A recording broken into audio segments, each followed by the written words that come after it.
Hi everyone, நான் உங்கள் Prabhakaran from Prabhas MS office. இந்த இன்ட்ரெஸ்டிங்கான டுட்டோரியலில் ஒரு கொஸ்டின் கேட்கப்பட்டுச்சு. அந்த கொஸ்டினுக்கான சொல்யூஷன் நம்ம கொடுத்துட்டோம்.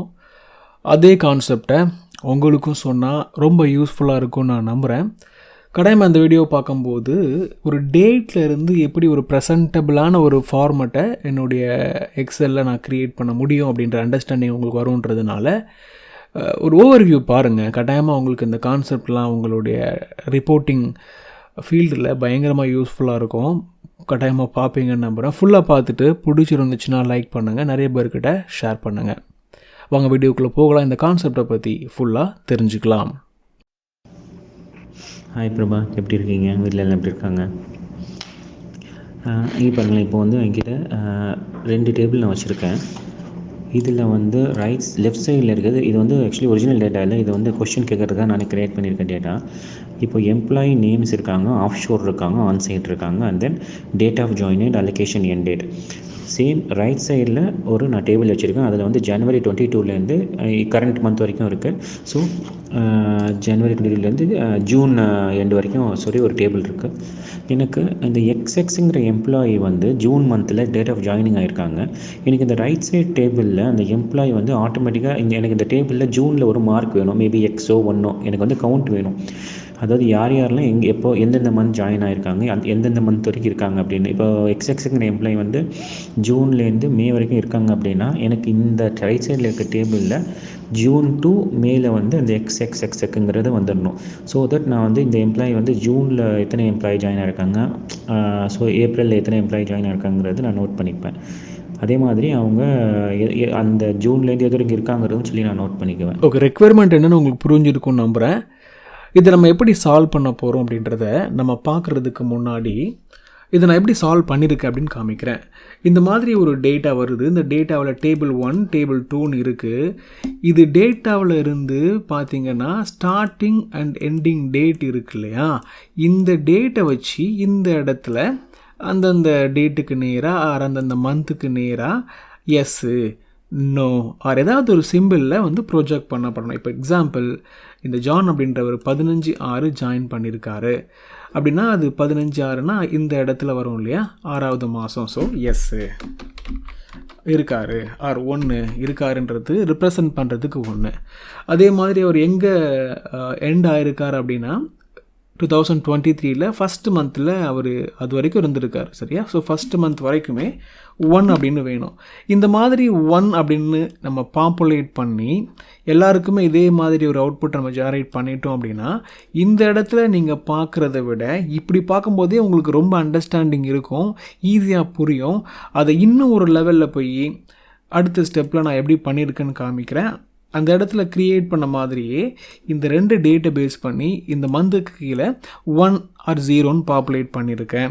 அதுக்கப்புறம் பார்த்தீங்க அப்படின்னா 1 மட்டும் தெரிகிற மாதிரி அப்படி பாப்புலேட் பண்ணும்போது ரொம்ப ப்ரெசன்டபிளாக இருக்குல்ல, ரொம்ப எக்ஸ்பிளிசிட்டாக இந்த ஜான் அப்படின்றவர் இந்த ரேஞ்சில் தான் இருந்திருக்காரு அப்படின்னு தெரியுது. அதுக்கப்புறம் ஸ்டெப் 3ல் பார்த்தீங்க அப்படின்னா கொஞ்சம் கலர் கொடுத்துருக்கேன் இல்லை. அதுக்கப்புறம் பார்த்தீங்க அப்படின்னா இந்த 1வது மாதத்தில் இந்த இடத்துல ஜான்வரியில் என்ட்ரி இருக்குது. அதுக்கப்புறம் அதே மாதிரி ஃபெப்பில் என்ட்ரி இருக்குன்ற மாதிரி பர்ஃபெக்டாக கலரிங் கொடுத்துருக்கேன் இதை. ஸோ கலரிங் கொடுத்துருக்கேன், ரைட். ஃபைனலாக இந்த 1 2 3 வேண்டாம்ப்பா, எனக்கு சிம்பிளில் அழகாக ப்ரொஜெக்ட் ஆச்சுன்னா பாருங்களேன், இது இன்னும் ப்ரெசன்டபிளாக ஒரு ரிப்போர்ட்டிங் மாதிரி இருக்குது. டேஷ்போர்ட்லாம் நம்ம பார்த்துருப்போம். இந்த மாதிரி ஒரு எம்ப்ளாயி நேமை போட்ட உடனே டேஷ்போர்டில் இந்த மாதிரி ஒரு அப்பியரன்ஸ் வரும்போது நமக்கு பார்க்க நல்லாயிருக்கும். நிறைய இடத்துல நீங்கள் பார்த்துருப்பீங்க. இது எப்படி குயிக்காக இவ்வளோ ப்ரெசன்டபிளாக பண்ணுறதுன்றதை நான் நரேட் பண்ண ட்ரை பண்ணுறேன். கட்டாயமாக நீங்கள் ஃபுல்லாக பார்ப்பீங்கன்னு நம்புகிறேன். இந்த இடத்துல அந்த டம்மி ஷீட் இருக்குது. இதில் பார்த்தீங்கன்னா இந்த 2 டேட்டை வச்சு தான் நம்ம ப்ளே பண்ண போகிறோம் அப்படின்றதுனால இந்த இடத்துல நமக்கு டேட் இருந்தால் தான் நம்ம செக் பண்ணி நம்ம எஃப்ஆ, எஸ்ஸா, நோவா, இருக்கா இல்லையான்னு ஒரு அவுட்புட்டை ஜென்ரேட் பண்ண முடியும். அப்போ இந்த இடத்துல ஒரு மாதம் இருக்கணும். ஸோ ஒரு மாதத்துடைய எண்டு டேட் இந்த இடத்துல இருக்குது. பார்த்தீங்கன்னா 6வது மாதம் இல்லையா, 6வது மாதத்தில் 30வது தேதி. நான் இதை மேனுவலாக என்ட்ரு பண்ணிட்டேன். அந்த மாதிரி ஒரு மாதத்துக்குமே அந்த லாஸ்ட் டேட் இது உள்ள இருக்கும். ஏப்ரலில் பார்த்தீங்க அப்படின்னா 30 லாஸ்ட் டேட்டு நான் கொடுத்துருக்கேன். ரியலாகவே எந்தெந்த மந்தில் எது லாஸ்ட் டேட்டோ அதை நீங்கள் கொடுத்து இந்த இடத்துல ப்ரெசென்ட் பண்ணிவிடுங்க. அதுக்கப்புறம் இந்த டேட்டை வச்சு நம்ம ஃபார்முலா போட போகிறோம். என்ன ஃபார்முலா அப்படின்னா, இதில் இந்த மந்த்துக்கு கீழே ஒரு அவுட்புட்டை ஜென்ரேட் பண்ணோம் அப்படின்றதுனால இந்த மந்த்து இந்த 2 டேட்டுக்கும் உள்ளே தான் இருக்கான்னு நம்ம செக் பண்ணுறதுக்கு 2 கண்டிஷன் போடணும். முதல்ல இந்த டேட்டு இந்த டேட்டுக்கு அப்புறம் தான் வருதா, வந்துச்சுன்னா இந்த இடத்துல 1 அப்படின்னு ஒரு அவுட்புட்டை ஜென்ரேட் பண்ணணும். அதே மாதிரி இந்த மந்த் வந்து இந்த டேட்டுக்கு உள்ளேயே வந்துடுதா அப்படின்றத நம்ம பார்க்கணும். அப்போ அந்த மாதிரி வர்ற அக்கரன்ஸில் இந்த இடத்துல 1 அப்படின்னு ஒரு அவுட்புட் ஜென்ரேட் ஆகிற மாதிரி எல்லா இடத்துலையுமே இது நடக்கும். இப்போ எக்ஸாம்பிள் இந்த இடத்துல இது 6வது மாதம் இல்லையா, இது 6வது மாதம், அப்போ இந்த இடத்துல 1ன்னு வரணும். அதே மாதிரியே அதுக்கு அடுத்த மாதமும் இருக்குது. ஏன்னா இந்த இது பார்த்தீங்கன்னு வச்சுக்கோங்களேன், 2023 ஃபஸ்ட் மந்த் வரைக்கும் இருந்துருக்காருன்றதுனால இது வரைக்குமே 1 வரணும் இல்லையா. நான் கண்ட்ரோல் ஆர் கொடுத்து ஃபில் பண்ணுறேன். இந்த மாதிரி 1 பாப்புலேட் பண்ணுறதுக்கு நம்ம ஒரு ஃபார்முலாவை போட போகிறோம். அந்த ஃபார்முலாவை எப்படி போடுறேன்னு பாருங்கள். பஞ்சாயத்து கேட்குறாருல சொல்லுங்கப்பா, சீக்கிரம் அள்ளி போடு. இஃப் கண்டிஷனை ஓப்பன் பண்ணிவிட்டு ஆண்டையும் போட்டுறேன். நான் 2 இஃப் கண்டிஷன் நம்ம போட போகிறோம் அப்படின்ற 2 கண்டிஷனை செக் பண்ண போகிறோன்றதுனால ஆண்டு போட்டுறேன். திஸ், அதாவது இந்த மேலே உள்ள இந்த டேட் வந்து கிரேட்டர் தென் திஸ் அப்படின்னு நான் செக் பண்ணுறேன். இவரோட ஈக்குவல்ட்டாக இருந்தாலும் வரணுன்றதுனால ஈக்குவல்ட்டுன்னு கொடுத்துட்றேன். ஸோ ஃபஸ்ட்டு கண்டிஷன் இது. அதுக்கப்புறம் அதே மாதிரியே இந்த E2 அப்படின்றது less than or is equal to this. So 2 கண்டிஷனையுமே இந்த டேட்டை வச்சு நம்ம செக் பண்ணிடுறோம். ஒரு தப்பு சொல்லுது என்னென்னு பார்க்கலாம். க்ளோஸ் பண்ணலை, க்ளோஸ் பண்ணிவிட்டு என்டர் பண்ணுவோம். லாஸ்ட்டில் வந்து நான் இந்த ஃபார்முலாவை க்ளோஸ் பண்ணுறேன். ஸோ க்ளோஸ் பண்ணுறதுக்கு முன்னாடி இந்த ஆண்ட் கண்டிஷனை க்ளோஸ் பண்ணுறதுக்கு முன்னாடி இதெல்லாம் செக் பண்ணி வர்ற அவுட்புட் வந்து ட்ரூவாக இருக்கிற பட்சத்தில் 1ன்ற அவுட்புட்டை இது ஜென்ரேட் பண்ணணும், இல்லைன்னா 0ன்ற அவுட்புட்டை ஜென்ரேட் பண்ணணும். ஸோ இப்போ நம்ம ஒரு இஃப் கண்டிஷனை ப்ராப்பராக முடிச்சிருக்கோம். இஃப் கண்டிஷனுக்குள்ளே பார்த்தீங்கன்னா இது வந்து லாஜிக்கில் இந்த இதெல்லாம் செக் பண்ணுறோம். அதுக்கப்புறம் அவுட்புட்டில் வந்து 1 வரும், இல்லைனா 2 வரும். லாஜிக் ரெண்டுமே ட்ரூவாக இருக்கிற பட்சத்தில் 1 அப்படின்னு அவுட்புட்டில் வரும், இல்லைனா 0 வரும். வரட்டும், பார்க்கலாம். சரியா, இதை நம்ம இப்படியே வந்து க்ரியேட் பண்ணி அழகான அவுட்புட்டை கொடுத்துருச்சுல, நமக்கு தேவையான அவுட்புட்டை கொடுத்துருச்சு. இப்போ இதை நம்ம எக்ஸிக்யூட் பண்ணி பார்க்கணும் எல்லா இடத்துலையும் எப்படி ஒர்க் ஆகுதுன்னு.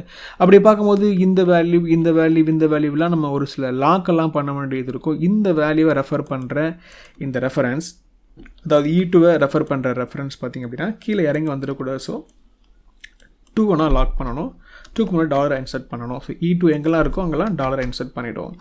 இந்த 2 ரெஃபரன்ஸும் பார்த்தீங்கன்னா ரோ வைஸ் மூவ் ஆகி இதெல்லாம் செக் பண்ணணும். பட் காலம் வைஸ் மூவ் ஆகி அந்த பக்கம் போயிடக்கூடாதுன்றதுனால காலம்க்கு முன்னாடி ஒரு டாலரை நான் ஆட் பண்ணுறேன். ஸோ எந்த இடத்துல டாலர் சைன் ஆட் பண்ணுன்றது தெரிஞ்சால் மட்டும்தான் உங்களால் இதை அழகாக டீல் பண்ண முடியும். என்னுடைய ஃபார்முலா பார்த்தீங்க அப்படின்னா அழகாக 1 or 0ன்ற அவுட்புட்டை கொடுத்துருக்கு. செக் பண்ணி பார்க்கலாம். 6வது மாதத்தில் 1 வந்திருக்கு. அதே மாதிரி 1வது மாதம் வரைக்கும் வந்திருக்கான்னா வரல, டிசம்பர்லேயே முடிஞ்சிருது. இன்னொரு இதையும் செக் பண்ணி பார்ப்போம். 3rd அக்கரன்ஸ் எடுத்துக்கிறேன். 8வது மாதத்தில் ஸ்டார்ட் ஆகும். 8 தான் ஆகஸ்ட் கரெக்டாக ஸ்டார்ட் ஆகுது. மார்ச் வரைக்கும் போகணும், ஆனால் இது ஃபெப்லேயே முடிஞ்சிருதுன்றதுனால ஃபார்முலாவை லைட்டாக ட்வீக் பண்ணுறேன். இந்த இடத்துல greater than, that is last argument என்ன பண்ணலாம், D3ன்றது இடத்துல இது வந்து 25லேயே முடியுது. இந்த இடத்துல லாஸ்ட் டே வரைக்கும் இருக்குன்றதுனால இந்த இடத்துல கொஞ்சம் காம்ப்ளெக்சிட்டி இருக்குது. அப்போ இந்த அவுட்புட்டை மட்டும் நான் கொஞ்சம் என்ஹான்ஸ் பண்ணணும். EO மந்த்ன்ற ஃபார்முலா மூலமாக இந்த அவுட்புட்டை அந்த மந்த்துடைய எண்டுக்கு நான் கொண்டு போய்ட்றேன். அப்போ தான் அந்த மந்தில் அதை நம்ம பக்கெட் பண்ண முடியும். அதாவது மந்த் எண்டுக்கு கொண்டு போகிறதுக்கு இந்த ஃபார்முலா யூஸ் பண்ணலாம். ஒரு மந்த்துடைய எண்டில் கொண்டு வரணும், ஒரு டேட்டுக்கு அப்புறம் ஒரு 3 மாதம் கழித்து எந்த மாதம் இருக்குமோ அந்த மாதத்துடைய லாஸ்ட் டேட்டுக்கு வரணும் அப்படின்னா இந்த EO மந்த்ன்ற ஃபார்முலா யூஸ் பண்ணலாம். அதை பற்றியும் நம்ம பேசியிருக்கோம். இந்த இடத்துல பார்த்திங்கன்னா 3வது மாதம் வரைக்கும் இது போகுதா, எஸ் கரெக்டாக நமக்கு தேவையான மாதம் வரைக்கும் 1 வந்திருக்கு. இதுக்கப்புறம் பார்த்திங்க அப்படின்னா இந்த இடத்துல வந்துட்டு நம்ம கண்டிஷனல் ஃபார்மேட்டிங் மூலமாக ஒரு சில வேலைகளை பண்ணலாம். கண்டிஷனல் ஃபார்மேட்டிங்னா என்ன, இந்த இடத்துல போனோம் அப்படின்னா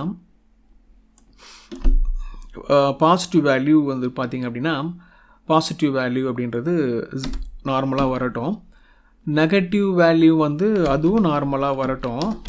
ஒருவேளை ஜீரோஸ் வருது அப்படின்னா அது வந்து பிளாங்காக வரணும் அப்படின்னு நான் ஃபார்மேட் டிஃபைன் பண்ணிட்டேன். நான் பண்ண ஃபார்மேட் படி இது மாறுதில்லை. இப்போ இன்னும் ஒரு லெவலுக்கு அதிகமாக போய் இந்த 1க்கு பதிலாக எனக்கு வந்து எந்த சிம்பிள் வேணும் அப்படின்னு நான் ஆசைப்படுறேனோ அந்த சிம்பிளை நான் இந்த இடத்துல இன்சர்ட் பண்ணலாம். எக்ஸாம்பிள் இந்த சிம்பிள் தான் நான் உங்களுக்கு டெமோ காமிச்சேன் இல்லையா. ஸோ இந்த சிம்பிளே இன்சர்ட் பண்ணிடுறேன். இந்த சிம்பிள் தான் எனக்கு வேணும்னு ஆசைப்படுறேன். அப்போ இந்த சிம்பிளை காப்பி பண்ணி, இது ஆக்சுவலி சிம்பிள் மாதிரி தெரியுது இல்லை, இதை நம்ம ஃபாண்ட் எல்லாம் மாற்றிட்டோம் அப்படின்னா வேறு மாதிரி மாறிடும். இந்த சிம்பிள் பார்த்திங்க அப்படின்னா உள்ளே வந்து Cன்ற கேரக்டர் தெரியுதா. ஸோ Cன்ற கேரக்டர் மாதிரி தெரியுது. விங்டிங் 2ன்ற ஒரு ஃபாண்ட்டுடைய ஸ்டைலில் இருக்குது. ஸோ இந்த இடத்துல போயிட்டு நான் இந்த 1க்கு பதிலாக 1 தானே இப்போ தெரியுது, அதுதான் நம்ம என்ன பண்ண போகிறோம், நமக்கு தேவையான சிம்பிளுக்கு மாற்ற போகிறோம். ஸோ சிம்பிளுக்கு மாற்றிட்டு அதே ஃபார்முலாவை ஃபுல்லாக காப்பி பண்ணி நீங்கள் பேஸ்ட் பண்ணாலும் இந்த ஃபார்முலா ஒர்க் ஆகும். ஏன்னா அந்த மாதிரி நம்ம இதை டெவலப் பண்ணியிருக்கோம். ரைட், பேஸ்ட் பண்ணிடுறேன். அதுக்கப்புறம் விங்டிங் 2 தானே அந்த ஃபாண்ட்டை ரெப்ரசன்ட் பண்ணுறதுக்கு நம்ம யூஸ் பண்ணியிருந்தோம். நிறையா ஃபாண்ட் என்கிட்ட இருக்குது. நான் விங்டிங் 2வையே செலக்ட் பண்ணும்போது அந்த மாதிரி அவுட்புட் வந்துடும். ஸோ நமக்கு தேவையான அவுட்புட் அழகாக வந்துடுச்சு. நான் முதல்ல உங்கள்கிட்ட என்ன காமிச்சனோ அதை நான் க்ரியேட் பண்ணியிருக்கேன். இது பண்ணுறதுக்கு நான் நிறையா ஸ்டெப்பை எடுத்திருப்பேன்ல. முதல்ல இஃப் கண்டிஷன் யூஸ் பண்ணலாமா, இஃப் அண்ட் யூஸ் பண்ணலாமான்னு யோசிச்சிருப்பேன். ஸோ மல்டிபிள் ஆர்குமெண்ட்ஸு ஆர் கண்டிஷனை செக் பண்ணோன்றதுனால இஃப் அண்ட் யூஸ் பண்ணியிருக்கேன். ஸோ இஃப் அண்டுக்குள்ளே என்னென்ன கண்டிஷன்லாம் இருக்கோ எல்லாத்தையும் போட்டுட்டு அவுட்புட் என்ன வரணுன்றதை கொடுத்துட்டேன். ஃபைனலாக இந்த மந்தில் இஷ்யூ வந்ததுனால ஈவோ மந்த்தையும் யூஸ் பண்ணி இந்த டேட்டை வந்து ஒரு லாஸ்ட் டேட்டுக்கு என்னோடய ஃபார்முலாக்குள்ளேயே நான் கொண்டு போயிட்டு இந்த டேட்டில் பக்கெட் பண்ணியிருக்கேன். இதை ஒருத்தர் கேட்டிருந்தாருல, கட்டாயமாக அவருக்கு இந்த கான்செப்ட் புரிஞ்சிருக்கும்னு நம்புகிறேன். இந்த மாதிரி ஒரு டேட்டாவை எடுத்துக்கிட்டு நமக்கு எப்படி வேணுமோ அதுக்கு தகுந்த ஃபார்முலாவை யூஸ் பண்ணி உங்களுடைய ரிப்போர்ட்டெல்லாம் க்ரியேட் பண்ணிங்க அப்படின்னா ரொம்ப டைனமிக்காக இருக்கும்ல. எக்ஸாம்பிள் இந்த இடத்துல நான் 1க்கு பதிலாக ஒரு 5 மந்த் வரைக்கும் இவர் போகிறாருன்னு நம்ம என்ட்ரி போடுற பட்சத்தில் இந்த இடத்துல 5th மந்த் வரைக்கும் இந்த அப்பியரன்ஸ் மாறுது. ஸோ ஒரு விஷுவலாக ஒரு நல்ல ரெப்ரசன்டேஷன் கிடைக்குது. இதை வந்து நீங்கள் வந்து இந்த டேட்டா இல்லாமல் கொடுத்தாலுமே இதை பார்க்கும்போது பார்க்குறவங்களுக்கு நல்ல புரிதல் வரும். இதை ஹைட் பண்ணிட்டு கூட கொடுக்கலாம். இல்லை இப்படியே கொடுத்தாலுமே இதை வச்சு அவங்க இன்டர்பிரேட் பண்ணுறதை விட, அதாவது உங்களெல்லாம் நான் ஏன் கூப்பிட்டுருக்கேன்னா வந்து இப்போ நான் என்ன உங்கள்கிட்ட சொல்கிறது, இந்த விஷுவலாக தெரிகிற விஷயங்களை ஈஸியாக என்ன பண்ணுவாங்க மக்கள் இன்டர்பிரேட் பண்ணிப்பாங்க. அவங்களால ஈஸியாக புரிஞ்சுக்க முடியும் அப்படின்னு நம்புகிறேன். ரைட்டா, ஒரு படிக்காதவங்க ஒரு டேட்டாவை பார்த்து புரிஞ்சுக்கிறத விட இந்த மாதிரி விஷுவலாக ஒரு விஷயத்தை பார்க்கும்போது ஈஸியாக புரிஞ்சுக்க முடியும். படிக்காதவங்கன்றதை விட எல்லாருக்குமே இது ஒரு ஈஸியான ஒரு அண்டர்ஸ்டாண்டிங்கை கொடுக்கும் நான் நம்புகிறேன். நீங்களும் ஆமாம் அப்படி தான் கொடுக்கும், நல்லா இருக்குது அப்படின்னு தோணுச்சுன்னா ஒரு லைக் பண்ணிவிட்டு நிறைய பேருக்கு இந்த வீடியோஸ் எல்லாம் ஷேர் பண்ணி விடுவீங்கன்னு நம்புகிறேன். அடுத்த வீடியோவில் இதே மாதிரி இன்ட்ரெஸ்டிங்கான கான்செப்டோட நான் உங்களை மீட் பண்ணுறேன். Thank you so much for your time and see you all in the next interesting tutorial. Thank you.